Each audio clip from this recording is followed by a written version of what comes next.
Caretaker வந்து வெண்ணிலாவ கவனிச்சுக்கிறத பார்த்துட்டு காவேரிக்கு சந்தோஷம் தாங்க முடியல. கேர்டேக்கர் பார்த்து பார்த்து சந்தோஷம் அடையிறாங்க. உண்மையிலேயே வந்து கேர்டேக்கர் அரேஞ்ச் பண்ணியிருக்காரு. எனக்காக தான் அரேஞ்ச் பண்ணாரா? அப்படி சொல்லிட்டு யோசிச்சுட்டு இருக்காங்க. அந்த டைமில் விஜய் வந்து கால் பண்ணி வந்து பேசுகிறாரு. அப்போது எதுக்காக கால் பண்ணீங்க? அப்படின்னு சொல்லிட்டு காவேரி கேட்டோன்னே, உன் குரல கேட்கணும் போல இருந்தது. அதான் கால் பண்ணேன். சும்மா ஓவராக பண்ணாதீங்க. என்னை எரிச்சலாக்கி வந்து சந்தோஷப்படுறது தான் புருஷனை எரிச்சலாக்கி சந்தோஷப்படுறது பொண்டாட்டியோட வேலை இல்ல அப்படின்றாங்க. அதை நீ நல்லாவே பண்ணுற காவேரி அப்படின்னு சந்தோஷம் தாங்க முடியல இப்படி பேசுகிறாருன்னு சொல்லிட்டு, இங்கே பாரு கேர்டேக்கர் அரேஞ்ச் பண்ணியிருக்கேன் உனக்கு சந்தோஷம் தானே அப்படின்னு சொன்னோன்னே, இதில் நான் எனக்கு சந்தோஷம் பண்ண அம்மா தாயே ஆரம்பிச்சிடாத, உனக்கு சந்தோஷம் தான் எனக்கு தெரியுது, சிரிக்கும் போதே தெரியுதே குரல் கேட்குதே அப்படின்னோடனே உடனே வந்து சிரிப்பு தாங்க முடியல. என் பொண்டாட்டி சந்தோஷமாக தான் எனக்கு போதும், வேறு எதுவுமே தேவையில்லை, என் பொண்டாட்டிக்காக உன்னை எவ்வளவோ செய்வேன் அப்படின்னு சொல்கிறாரு. அதெல்லாம் கேட்டு ரொம்ப ஓவராக பண்ணாதீங்க அப்படின்றாங்க. என்னடி நீ இப்படி பேசிகிட்டு இருக்க, எனக்கு எவ்வளோ பெரிய விஷயம் பண்ணியிருக்கேன், ஒரு சின்ன தேங்க்ஸ் கூட கிடையாதா, நான் ஏன் தேங்க்ஸ் சொல்லணும், நீங்கள் வெண்ணிலாக்காக கேர்டேக்கர் வச்சுருக்கீங்க, அப்போ வெண்ணிலா தானே தேங்க்ஸ் சொல்லணும். ஓ அப்படி வரீங்க, ஆனால் கேர்டேக்கர் வச்சதுக்கு காரணம் வந்து உங்கள் கூட டைம் ஸ்பெண்ட் பண்ண தானே, என் பொண்டாட்டி கூட டைம் ஸ்பெண்ட் பண்ண தான் நான் கேர்டேக்கர் வச்சுருக்கேன் அப்படின்னோடனே அப்படியே சந்தோஷம் தாங்க முடியல. அப்படி பூரிக்கிறாங்க காவேரி.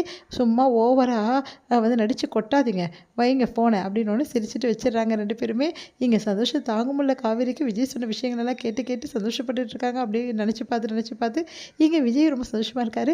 சீக்கிரமாகவே வந்து காவேரியை பார்க்க போகணும், காவேரிக்கு ஏதாவது வாங்கிட்டு போகணும், காவேரியை பார்த்துட்டு இன்றைக்கி காவேரி கூட ரொம்ப சந்தோஷமாக இருந்துட வேண்டியது தான். ரொம்ப நாள் ஆச்சு காவேரி கூட பேசி பழகி, இன்றைக்கி காவேரி இருக்க மூடில் வந்து நம்மளுக்கு எல்லாம் கிடைக்க வாய்ப்பு இருக்குது அப்படி சொல்லிட்டு சந்தோஷமாக இருக்கார் விஜய்.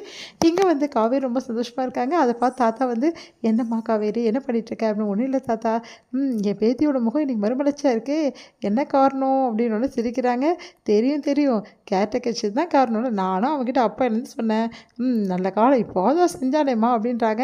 தாத்தா அப்போ அது உங்கள் வேலை தானா, அவராக வேணும்னு வைக்கலையா? அதெல்லாம் இல்லைம்மா, அவன் தான் அரேஞ்ச் பண்ணிட்டு வந்து என்கிட்ட சொன்னான். சரின்னு சொல்லிட்டு நானும் வந்து சரிப்பா வச்சிருப்பா ஒன்றும் பிரச்சனை இல்லை அப்படின்னு சொல்லிட்டேன் அப்படின்றாங்க. அப்படியே தாத்தா, இன்னொரு விஷயம் தெரியுமா, கண்டிப்பாக வெண்ணிலாக்கு சீக்கிரமாகவே குணமாயிடுமா, அதுக்கப்புறம் குணமாயிடணும்னு கவலையே படாதம்மா, அந்த பொண்ணு இந்த வீட்டை விட்டு எப்படியாவது நம்ம பேசி அமைச்சிடலாம் அப்படி சொல்லிட்டு போகிறாரு. தாத்தா சொன்னது உண்மையான எவ்வளோ சந்தோஷமாக இருக்கும். வெண்ணிலா இந்த வீட்டை விட்டு போயிட்டாங்கன்னா அதுக்கப்புறம் வந்து விஜய் வந்து எந்த பிரச்சனையுமே கிடையாது, எப்போவுமே விஜய் வந்து என் கூடவே தான் இருப்பார் அப்படி சொல்லிட்டு சந்தோஷப்படுறாங்க காவேரி. இங்கே வந்து யமுனா என்ன பண்ணுறாங்க, ரொம்ப டென்ஷனாக வந்து இருக்காங்க. அவங்க வந்து கம்பளை கழட்டி வந்து அடகு வைக்கிறாங்க. அடகு வச்சுட்டு பணத்தை வாங்குறாங்க. இதுக்கப்புறம் யார் என்ன சொன்னாலும் சரி, நான் நல்லா படித்து கலெக்டர் ஆகி என்னோட அத்தை முன்னாடி நிற்பேன் கண்டிப்பாக, என் மாமியார் என்னை பார்த்து பெருமைப்படுவாங்க. அப்போ சொல்லுவாங்க என் மாமியார், இந்த உலகத்திலேயே என் மருமகன் மாதிரி யாரும் இல்லைன்னு சொல்லிட்டு, அது நடக்க போதா இல்லைன்னு மட்டும் பாருங்கள் அப்படின்னு சொல்லிட்டு மனசில் நினைக்கிறாங்க. அடுத்து வந்து இங்கே வீட்டுக்கு வராங்க. வீட்டுக்கு வந்து இங்கே யமுனா இந்த காசு அப்படின்னு சொல்லிட்டு கொடுக்குறாரு நம்ம நிவின். காசு எதுக்கு, நான் தான் வேணாம் சொல்லிட்டேல, நீ என்ன தான் நினச்சிட்டு இருக்க மனசில், நீ தனியாக இருக்க, எதுவும் நீ சம்பாதிக்கலை, உங்கள் வீட்லேயும் வந்து போயிட்டு கஷ்டப்படுத்தக்கூடாதுன்னு சொல்லிட்டு காசு கொடுக்குறேன், ரொம்ப ஓவராக பண்ணுறேன்.